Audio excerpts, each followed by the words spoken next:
So, welcome to the Compassionate Capitalist Show. All you folks returning, thank you very much for listening again. And those new to this, because you like what we're talking about today, we're going to talk about this thing called Internet of Things, IoT. If you've ever seen that acronym, and the impact and the benefit that it's having on way we do business and commerce today, and very much how it is going to affect the recovery at a worldwide basis, our ability to recover and get back to whatever the new normal is, post pandemic, right? And so I have a very special guest today that who has an exciting history and track record, and I'm going to introduce him in just a second. But I have to share a personal experience when I always had to do this to set the stage, because if you've been working with angel investors or the things and stuff that I've been along, anybody that listens knows I always seem to have one of those experiences. So, but this is with my corporate gig back with IBM years ago. And I remember when Bluetooth was just coming out at the time, and they were talking about these smart cubicles, and we were going to have a printer connected to a computer and a this and then that, and your inventory management. And I remember sitting in these things where we were going to put these things on all kinds of file cabinets. And oh, the problem the military was having tracing their inventory, and the gazillions of dollars that businesses had lost of materials, desks or whatever, because they're sitting someplace and they have no idea of things. And Bluetooth was going to solve all that. And we were like, what? What would be the purpose of those things being connected? That just doesn't make any sense. What we had was a limited vision of what was on the other side of that. When you got a computer, it's not just what they're connected to, it's what that computer or that chip or that smart chip that we call today is connected to. Up in the Back then, it was not called the cloud. It was, virtual memory and other things that we called it back then. So there wasn't software as a service. It was application solutions providers and things like that. But so anyway, we had no idea that connecting all of these devices, these things, these materials to the internet, and what would that mean, and what we have gone from now that we almost take for granted. You got a refrigerator that can order milk for you, or you got security to be able to know that when you're miles away something's happened at a facility, or the cost savings of being able to manage when your electricity turns on and off, and if there's a problem with something before there's a problem with something. Well, my guest, Ron Rock of Microshare, it's called Microshare. The website's microshare.io. But he takes pride in his ability to connect those dots before others even know where the dots are to connect with. That's the true statement. And with billions of new IoT connected smart devices coming online every year, generating new data and new uses, for one, managing the safety of employees and customers as we emerge out of the worst pandemic in 100 years. My guest, Ron Rock, is the CEO of Microshare, microshare.io, that works to help businesses drive new business models that enable the capturing, tracking, tracing, and storing of data events and information while respecting privacy, security, and compliance. Before founding Microshare, Ron spent about a third of his career with Fortune 500 companies and the other two-thirds with entrepreneurial startups. And although primarily in endeavors of financial services and insurance industries, technology has always played a key role in his life's work. After his startup Knowledge Rules, a highly specialized business process management technology firm, was acquired by Accenture in 2010, Juan was hungry to find new dots to connect, and that became his new passion, IoT and data management. So welcome to the Compassionate Capitalist Show, Ron. Thank you, Karen. Glad to be here. And wow, after that IoT introduction, I think we can call it a wrap. You got the whole thing right there. No, no. The good thing about being a show host with so many great people like that, I know this much, a smidgen of what you know. And so that's just enough to make me dangerous. But that's why I have to ask you the questions, right? And you give There me you go. You know a lot about a lot of different things, though. So a good for little bit. you. Yes, I do. So, all right. So what I want to know is, as we get into this, what made you what made you go like, oh, this Internet of Things, this is the wave of the future? What led to you having a passion for that and starting Microshare? Sure. So we didn't start out with IoT. We started Microshare 8.5 years ago, and uh, at the time, IoT was really not even on the forefront of our expectations. We're really software guys at the end of the day. Our last company, we grew globally. It had some of the largest companies in the world: HSBC, GE, American Express were our clients. So think big, scalable, resilient, secure data. That's the pedigree of my team. And so when we started this company, we were intrigued with helping enterprise integrate with cloud and mobile. Literally overnight, the enterprise spent trillions of dollars over 30 years locking everything down. And suddenly they're being asked to take their precious secure data and share it with things like Salesforce.com or DocuSign. Yeah. Employees are coming into work after holiday break saying, hey, I want to do my email on my new iPhone or my new Android. And the desktop was being ripped away, and everything's going out into the cloud. And so the origins of our company and our software was to help enterprise begin bringing that data together from lots of disparate sources in a secure way.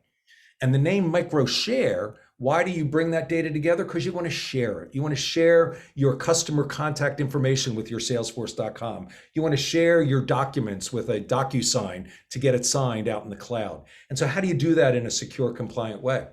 And one of our large Fortune 500 customers 5 years ago was starting to get into the internet, IoT, Internet of Things.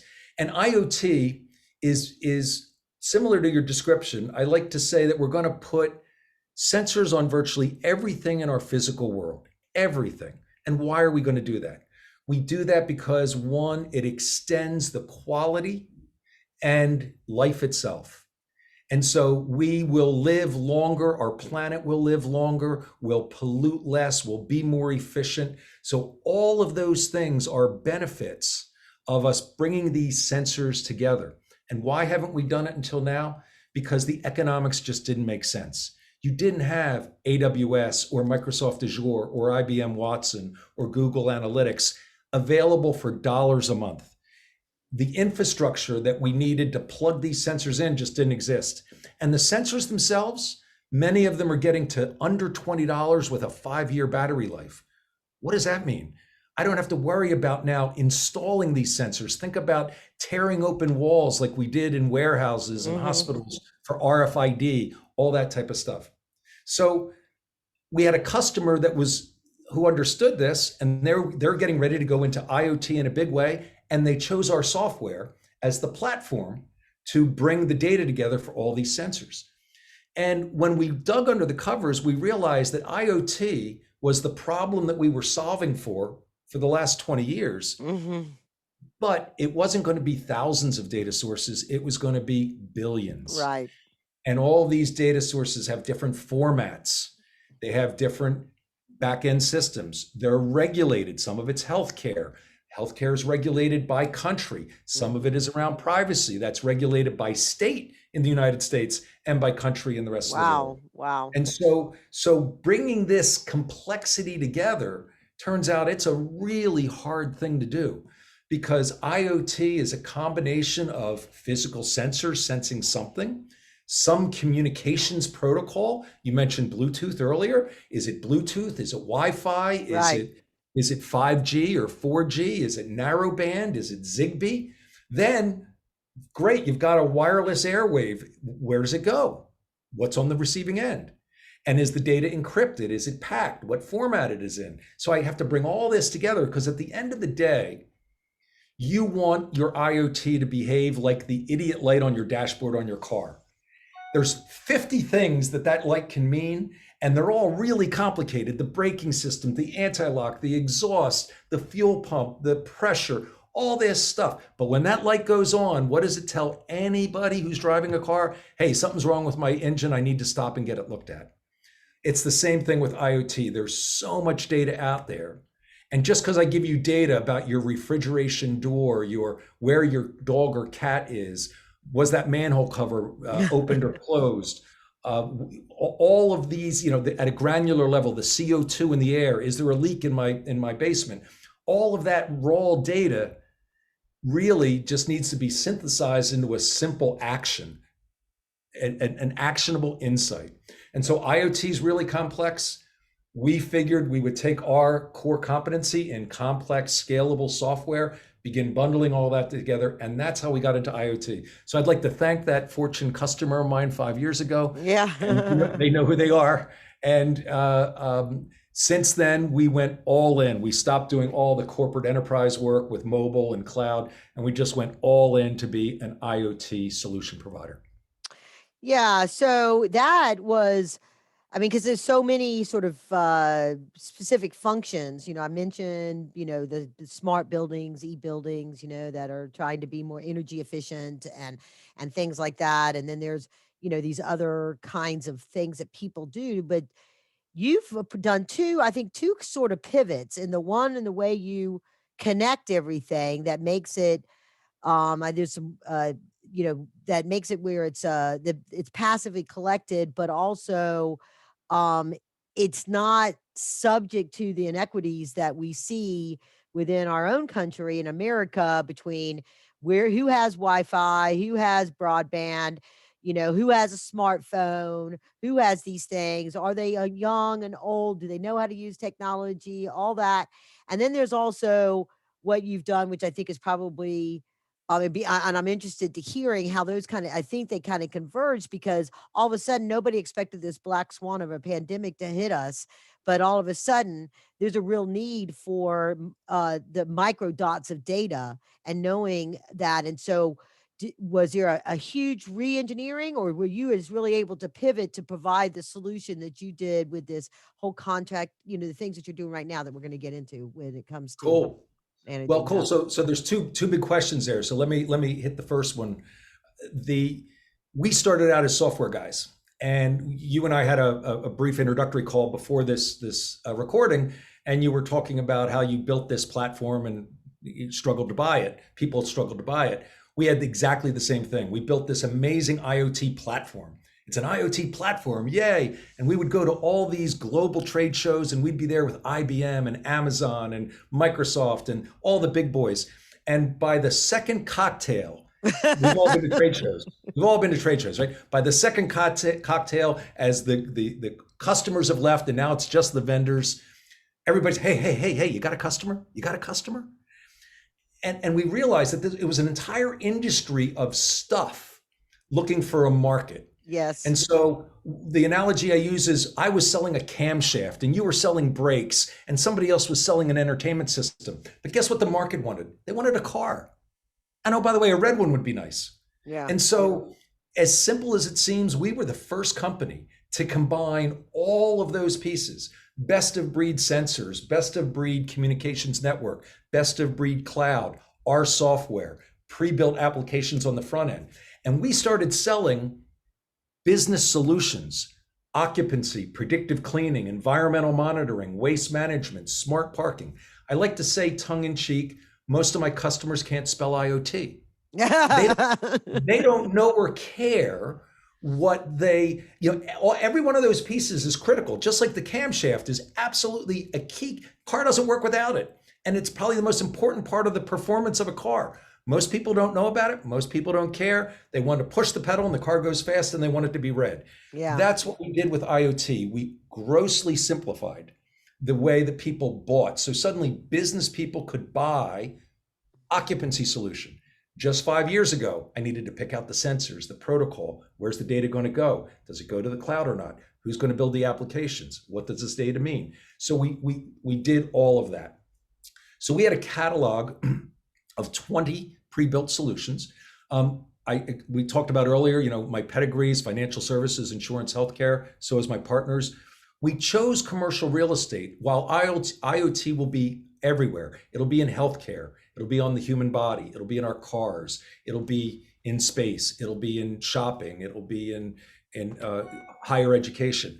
But we chose commercial real estate because it's unregulated and it is typically the most expensive thing on your income statement after your payroll. And so within commercial real estate, we looked and we said, okay, there's the building owners, there's the occupiers, and there's the people that take care of the building. And within that, it turns out that people that take care of the building, the Sodexos, the Aramarks, the CBREs, they have the most to gain by bringing these efficiencies into the building. So our business was chugging along very nicely. We were growing. By Q4 of 2019, we had an explosive quarter. And in Q1 of 2020, the unthinkable happened. Nobody ever imagined that the world would stop on its axis totally I because of know. a virus, other than if you were watching, a Hollywood movie. Exactly.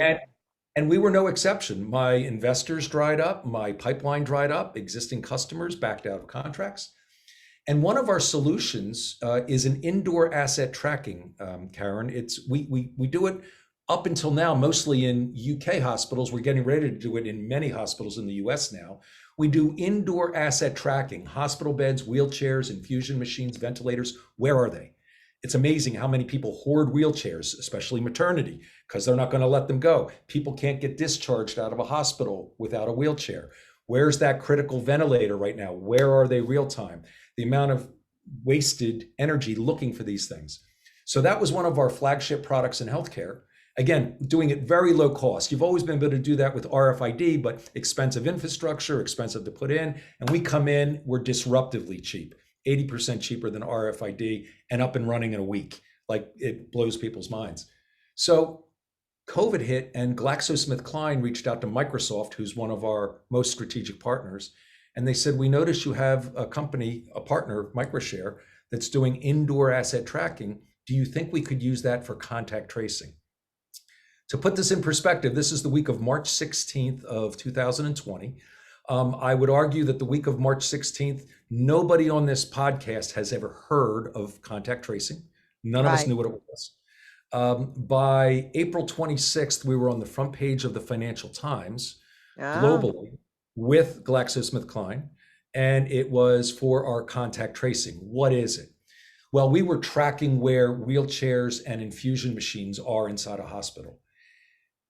The core technology was there. The difference is that those two, the wheelchair and the infusion machine, don't necessarily care how close they are to one another. We discovered that with minor modification to our software, we were able to take our proximity of devices and overlap them in a way that we could get pretty precise on how close things were. And what that meant was that the World Health Organization came out, and here was another new one for us. What's a contact event? Well, the World Health Organization defined it for us. A contact event is within 2 meters, roughly 6 feet, for more than 10 minutes. So if two people are closer than 6 feet for more than 10 minutes, we would record a contact event. Now, at the same time, Google and Apple had just announced a contact tracing app on your phone. And it got a lot of fanfare. But right after that, there was huge global pushback. And the pushback was all around privacy. Do I really want my employer to have an app on my phone that tells them who I'm having contact events with, whether it be my employer, my college university, a mine, or a power plant? Do I really want that? And so very quickly, after people thought about contact tracing and they absorbed that concept, we immediately got into the privacy discussion. The other thing that happened is that it turns out that, first of all, we all know this, that at least half the population doesn't have a smartphone. That's a problem for economic reasons. And then when you look at lots of environments, pharmaceutical manufacturing being one of them, military installations, nuclear power plants, you're not allowed to have your smartphone with you. You have to put it in the locker before you go to work. So how could we create a contact tracing solution that didn't invade your privacy, that worked in any environment? Well, it turns out that our software and our bundling of solutions fit right into that. So our solution is a wearable, either a wristband or a lanyard or an armband. It tracks you anonymously. I don't know that Karen went out for a cigarette break. I don't know how often you're going to the restroom. I have no idea how frequently, how much time you spend in the cafeteria. All I track is your contact events. And if you had a contact event with somebody that tested positive, so for example, suppose you and I had a contact event at work and I suddenly come down with COVID. I call in sick. My employer says, okay, what was Ron's badge number? They go and they look and they say, what other badge numbers did Ron have a contact event with? You get contacted by HR and they say, Karen, somebody that you were in touch with in the last 2 weeks tested positive for COVID. We'd like you to go home and get tested. And so now I can isolate a subset of my employees and send them home to get tested. The other thing we do, which is a value add, not everybody does it, but most do, is we also track where Ron's been. So now the fact that Ron tested positive, where in my facility has he been? So I can see that he's been using this restroom, his cubicle or his offices are here. This is the conference room he's using, and this is the corner that he typically uses in the cafeteria. So now they use that data to isolate and deep clean just part of the facility, not deep clean. Oh, yeah. So we quickly, because of this, we made the front page of the New York Times twice last year, Fast Company, Inc. magazine, all the usual suspects. We ended up, some of the biggest companies in the world bought this product. They initially, some interesting points here, they initially bought them for 12-month contracts. We do what we call sensing as a service. You don't buy our product, you subscribe to it. So you get the hardware, the software, everything's ready to go. We ship it to you, you install it, and then we charge you a monthly fee, and you sign up for 12, 24, 36, or 60 months. Almost all of our business has been 36 and 60 months up until COVID. With COVID, people thought this was going to be temporary. So they signed 12-month contracts. Without exception right now, every contact tracing customer is renewing. Yeah. For another 12 months. Yeah. By the way, our customers are the largest pharmaceutical companies in the world. What does that tell you about where we are in COVID right now? So we have one customer in North America sent us an email that's probably the best email you can ever get as a CEO. We had COVID in our plants. We lost an employee to COVID. We bought your solution. Since then, we've had a couple outbreaks. We've been able to track immediately who was affected. And because of you, we've saved lives. Oh, wow. Wow. And I think that also, one of the things I think the pandemic has taught, at least, people that are aware and awake and conscious, is that people are the company's biggest assets. It's not the real estate that their buildings in, or they're planning on putting on, building a building or a facility and this stuff, or the machinery or the trucks that they use to make and deliver the products. It's the people. And if people are your biggest asset, are those stakeholders, and you mentioned this example, but are those stakeholders waking up to the need for the solution that Microshare offers, that it's not just about protecting their people, but also, I think, earning and restoring the trust of their customers and employees as they start to reopen up. So, how does that work? Do you think are you getting some stuff from like colleges and other places on this, or are people still sort of like in a phase and not really sure what to do next? Yeah, that's a great question, Karen. And the answers are all across the gamut. I mean, we've been pleasantly surprised at how some big global Fortune companies immediately got it and moved into action. There's also big companies that you think would get it, and it couldn't be more disappointing. They talk about, well, it wasn't in the budget. Well, no kidding, it wasn't in the budget. COVID wasn't on the plan, right? They talk about uncertainty and they form committees. And, we had a challenge in 2020, and actually it's still happening now. Everybody wants to talk to us. Everybody wants to talk to us. The reason they want to talk to us is because the CEO probably said, hey, go find out about this. Yeah. The amount of tire kickers out there that aren't ready to take action is really alarming. And to put it in perspective, our contact tracing solution is cheaper than a cup of coffee a day per employee. Oh, wow. Every company I'm talking You're to, good. every company I'm talking to has free coffee. Every one of them. I guarantee you they spend more for coffee than they would spend for contact tracing, and yet they scratch their heads and they go into paralysis analysis. So it's two camps, and I have great stories on both sides. The good news for Microshare is more are saying yes than no. We're seeing that kind of demand spike. Also, we're talking to college universities, we're talking to mining companies, we're talking to lots of people in healthcare. They're doing a study over here in the UK through the University of Leeds. It's been well documented. They're putting our contact tracing on nursing home patients. Well, And that's they going to be my next thing I was going to ask about. It seems like it would be such an obvious thing, particularly now that we'll get into about US versus everywhere else, but it's like, yeah, but the budgets idea for being that, that right? nursing homes have been ravaged by flus for Yeah. decades. One Yeah. person in the nursing home gets the flu, they lose 30% of their population. So now being able to, so again, it's this realization that contact tracing has legs well beyond COVID-19. And we'll get into this a little bit later, but this kind of technology we think is part of the foundation for what's going to be the permanent change as we come out of the pandemic. Yeah.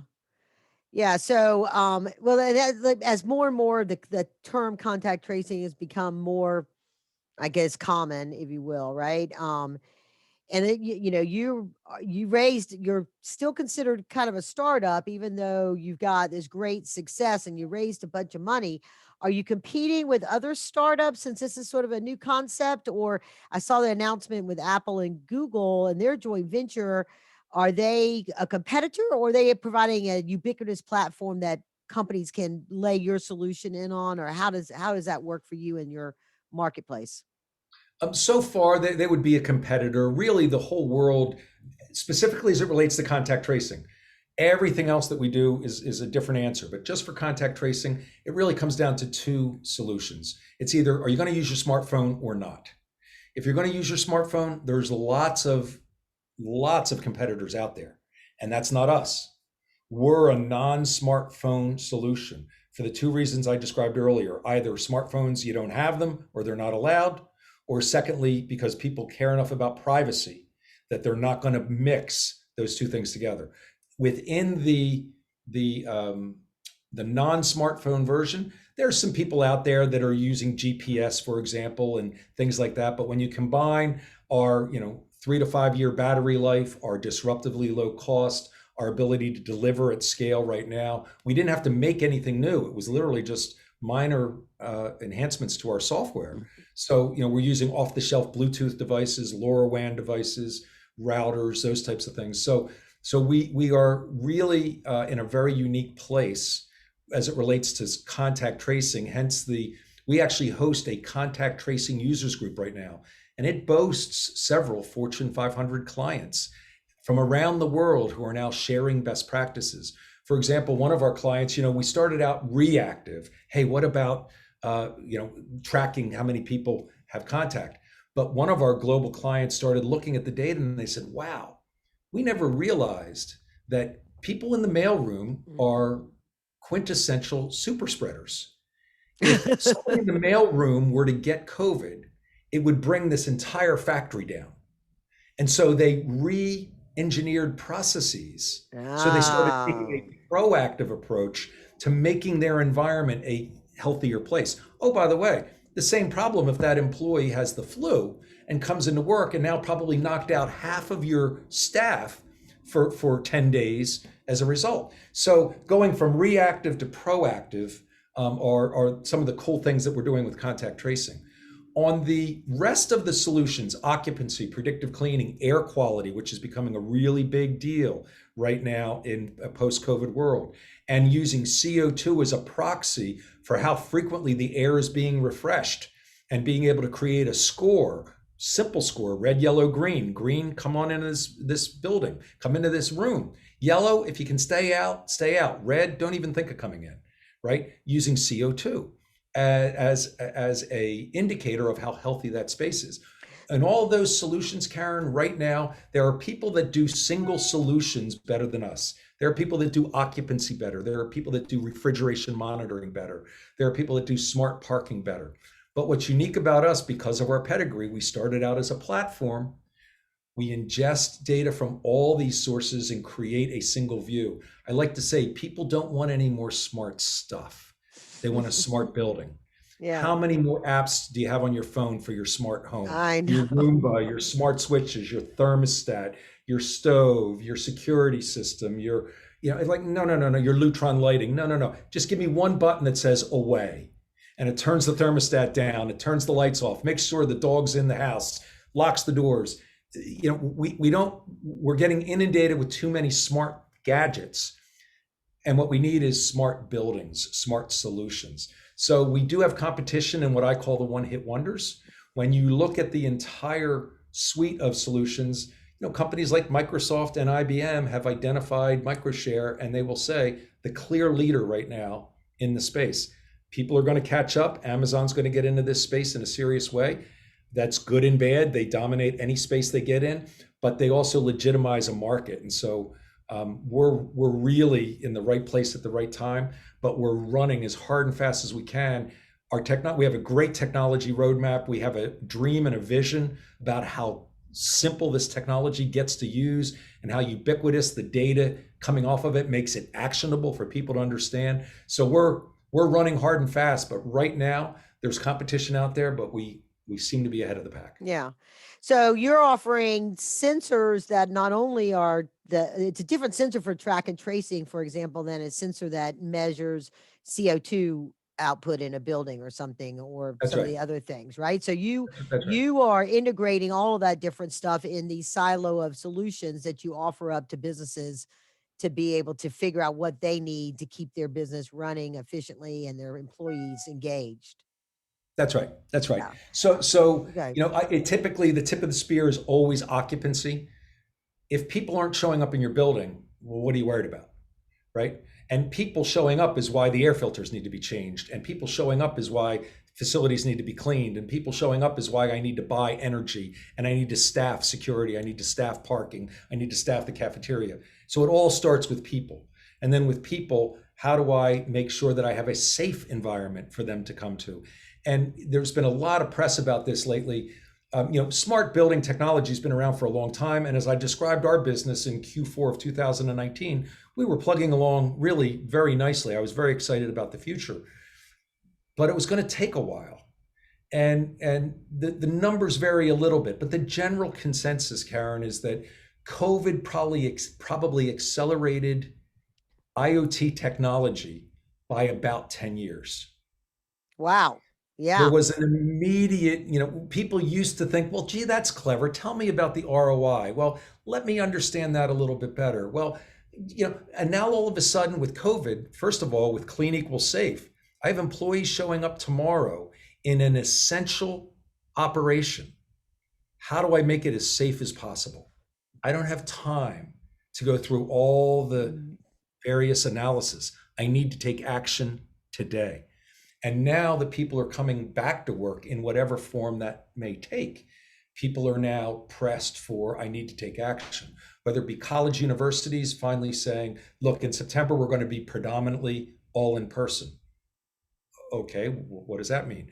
Offices, whether it be Facebook or Apple or Google or high tech firms or even regional real estate firms and retail operations. Okay, we're now opening up. Hotels opening up again. What does that mean?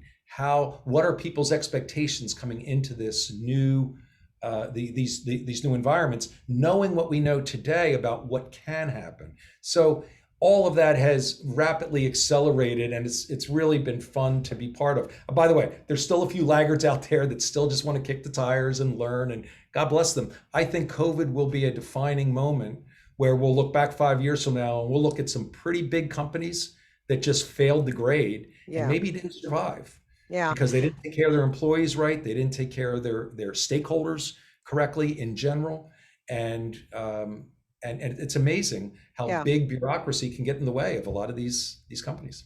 Well, and also I think there's been an element of denial that still lingers on today, even though, we're living with what we're living with and what we have lived with, that you can just, you can just look around and see what it's done, right? Absolutely. So as we start to wrap up, when we were talking earlier, we were comparing about, and this is something I thought was really profound in the way life changed and what became the new normal, and comparing it to this devastating event that, even though it primarily that time it happened in the United States, but it had a ripple effect throughout the way business and everything was conducted, travel, money, everything that was done after 9/11, right? This particular event with this pandemic has affected the entire world, and some of them, some countries are not recovering as strong as in the United States for a whole lots of different reasons. And we also, media in the United States might be painting a rosier picture than what we're dealing with here. So as we start to kind of wrap up here, it, for the investors and the entrepreneurs that are out there, what are some kind of self-assessment or sort of like thought-provoking questions that'll be like, how will business run? How will you run your business? I want to tell the investors to look at the portfolio, what they've invested in, and and think about this for the future of those businesses and those industries. Talk a little bit about what some of the insights that you've seen, in your travels as well, and what you're doing and talking to all of these companies and government entities and everybody that you're talking to about what Microshare is doing and the problems that it's solving, and what the impact that's having on how people see the future. Sure, sure. So, nobody imagined that we could take an airplane and use it as a missile and fly it into a building. And that shocked the world.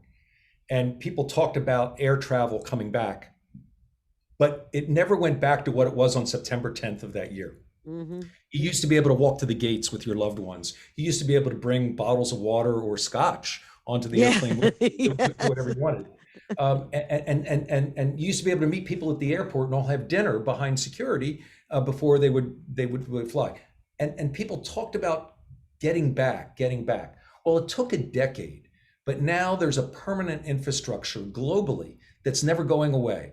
And we all know the drill. Whether we're leaving from Dubai or London or New York, take your laptop out, take your shoes off, take your belt off, go through the metal detector. We as a planet perfected this new infrastructure in society that now is just part of our everyday life. So when we looked at COVID-19, we had the same questions. Nobody ever imagined that the whole world would stop. And we immediately reacted with all of these immediate solutions for COVID-19, contact tracing and deep cleaning and environmental monitoring. But now, as we start to, the familiarity also is so many people are saying, okay, are we coming back? Are we coming back? What does back mean?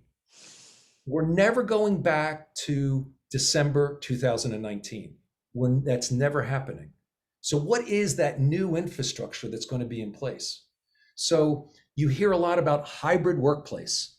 Okay, that seems pretty simple on the surface. People are going to spend some more time working from home than usual. Got it. Does that mean everybody shows up on Wednesday and nobody shows up on Mondays and Fridays?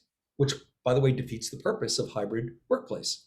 And so on Wednesdays, I need to pay overtime to security, cafeteria, cleaning staff, and I can lay people off on Mondays and Fridays. We're also seeing now a world talking about, are you vaccinated or not? Two Hmm. classes of citizens. Very politicalized in the United States. In the rest of the world, it's happening. Israel already has a vaccine passport.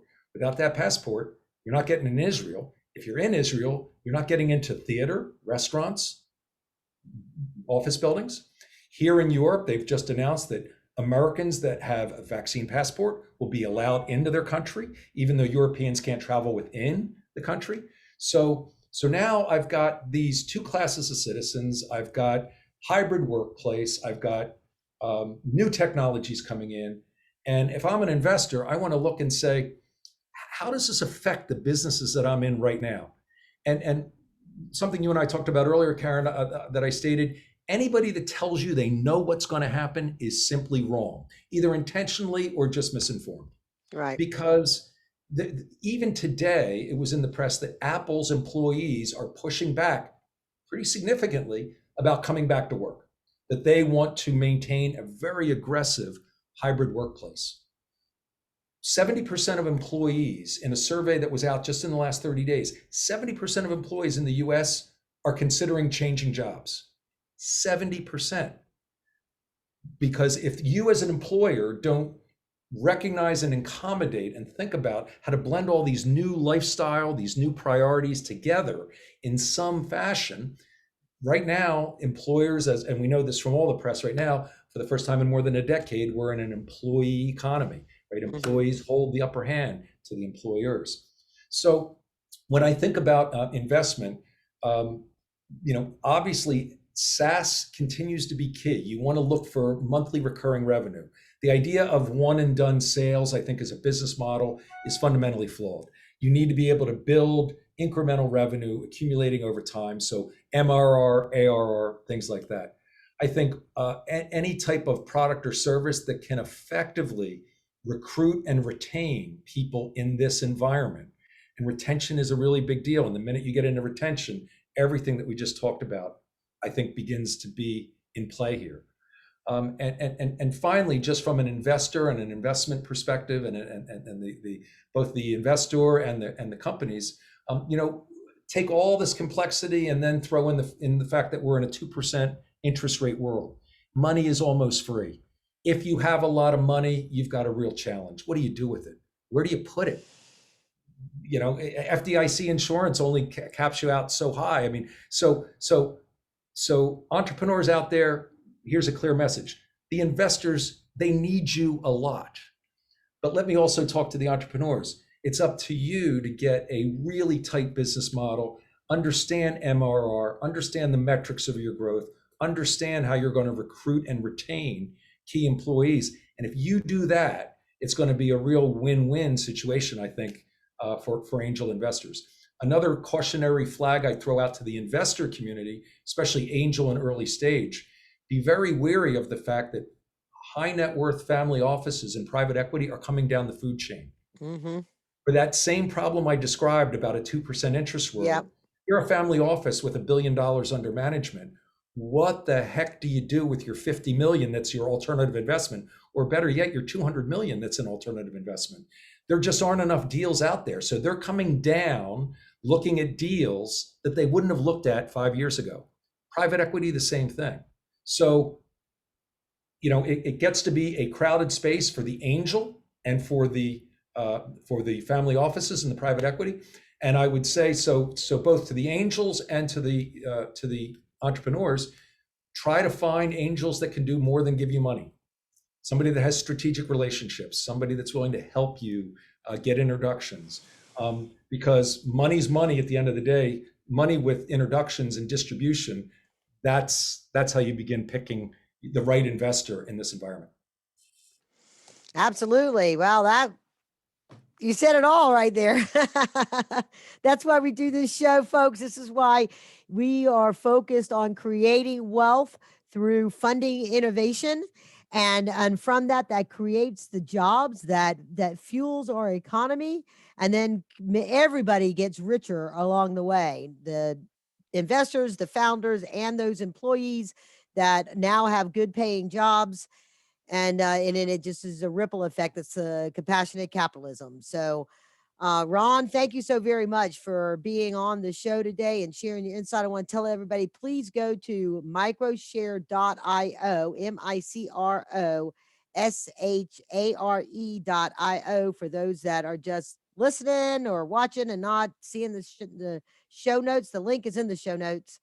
And look at that. They have like this real turnkey, simple setup for how you can get started. They've got white papers, they've got all kinds of information that you can, and they got a little, an intelligent chat box that will answer questions of folks. And so I just make sure you go out there and learn more about this, see if it will benefit your solution or benefit someplace that a company that you're advising, a company that you might be investing in, because this is how we find our new normal sooner than later. And it doesn't take 10 years to figure out that I've got to dump out my water bottle before I get on the plane. So, all right.